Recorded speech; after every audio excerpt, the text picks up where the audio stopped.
এটা ঐতিহাসিকভাবে বাংলাদেশের গভর্নমেন্ট গুলো সিনেমা নিয়ে আসলে বিশেষ মাথা ঘামায় না।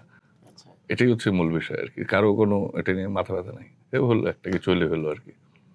মানে কিন্তু আপনি তো এখনো আছেন কমিটিতে। আমি আছি, কিন্তু আসলে মানে আমার অভিজ্ঞতাটা বলছি আর কি, যে এটাই আর কি। মানে এখন দেখা যাক, এখন নতুন করে আমি অবশ্য এখন আশাবাদী যে সামনে হয়তো পলিসি লেভেলে কিছু চেঞ্জেস আসবে, যেগুলো নিয়ে আসলে দীর্ঘদিন ধরে এখানে শুধু আমি কেন বহু মানুষ বলে আসতেছে সেই বিষয়গুলো, এবং সরকারের সঠিক পলিসি অনেক কিছু পরিবর্তন করে দিতে পারে। আমরা যে সমস্যাগুলো নিয়ে আলাপ করছি, সরকার তো টাকা দেবে না, গভর্নমেন্ট এটার জন্য পাবলিকের মানি কেন দিবে? কোনো প্রয়োজন নেই। সে পলিসি লেভেলে এমনভাবে পলিসি তৈরি করে দিবে যেটা বিনিয়োগ বান্ধব হবে, যেটাতে মানে এটার এই যে এমপ্লয়মেন্ট বাড়বে, এটা গ্রোথ হবে এই শিল্পের।